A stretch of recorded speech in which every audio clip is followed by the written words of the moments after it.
Sebelum terlahir ke dunia ini, kita kemudian masih ada dalam alur kandungan. Prosesnya disebutkan di Quran surah ke-22 di ayat yang kelima.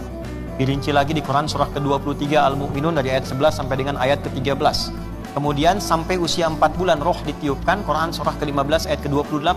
Kita menginginkan janinnya berlangsung baik, menjadi anak yang soleh. Doanya dipandu di Quran surah ke-7 ayat 189.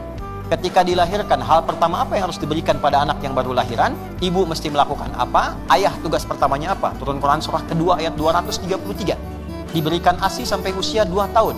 Pendidikan awal 2 tahun, PAUD, KB, TK, Aisyah. Apa pendidikan yang sesuai untuk anak usia ini sampai dia menjelang balik? Turun Quran surah ke-31 Luqman dari ayat 13 sampai dengan ayat 19-nya. Kemudian dia mulai belajar bagaimana supaya belajar meningkat, imannya kuat, ilmunya menjadi luas. Turun Quran di surah Al-Mujadalah di ayat yang ke-11-nya. Kemudian dikuatkan dengan pemahaman supaya dia punya kontribusi. Dia kuliah di UMJ, dapat ilmu, pulang lagi ke daerah, bisa berkontribusi bagi daerahnya. Turun Quran surah 9 di ayat ke-122. Lalu dia berinteraksi dengan orang-orang yang datang dari tempat yang berbeda-beda. Bagaimana menjaga nilainya, marwahnya, berhubungan yang baik, saling berkenalan, tapi tetap meningkatkan keunggulan takwanya. Turun Quran surah ke-49 di ayat yang ke-13. Kemudian terjadi pertemuan, tanpa sadar terjadi rasa ingin memiliki, rasa ingin menyatu. Maka jangan lakukan dengan cara yang salah.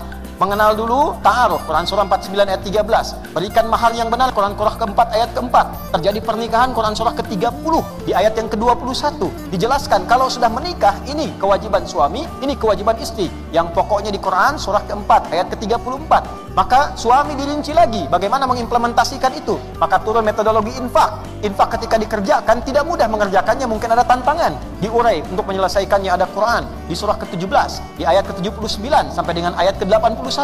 Ketika menghadapi itu ada tantangan lagi. Mungkin ada kelelahan, mungkin rezeki berkurang, mungkin ada yang sakit. Turun Quran surah kedua Al-Baqarah ayat 155 sampai dengan ayat 157-nya. Tantangan rinci di Quran surah kedua ayat 214. Solusinya ada di Quran surah ketiga ayat 142.